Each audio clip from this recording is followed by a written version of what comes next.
Le message du jour vous est présenté par notre frère Marc.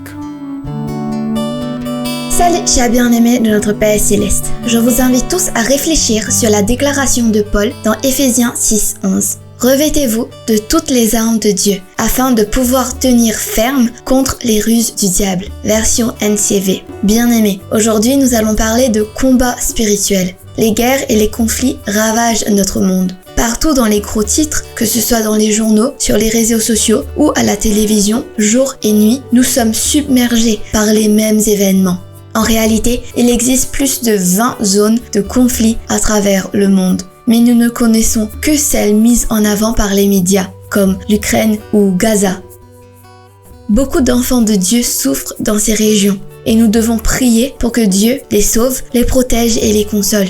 Il y a aussi une autre guerre, que les médias appellent guerre commerciale ou économique, déclenchée par le président Trump à travers ses mesures tarifaires. Mais nous n'allons pas parler de cela, même si ces décisions enflamment le monde entier.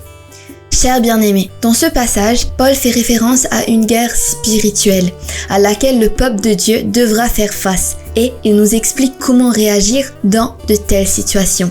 Éphésiens 6:11 fait partie de la lettre de Paul à l'église d'Éphèse, où il donne des conseils sur comment vivre une vie chrétienne malgré les défis et les combats spirituels que les croyants doivent affronter. Bien-aimés, ce verset s'inscrit dans une section plus large comme sous le nom de l'armure de Dieu, où Paul utilise la métaphore de l'armure d'un soldat romain pour décrire les défenses spirituelles que les chrétiens doivent adopter contre les forces du mal. Il exhorte les chrétiens d'Éphèse à revêtir l'armure complète de Dieu, en soulignant la nécessité d'être spirituellement préparés et protégés pour résister aux ruses du diable.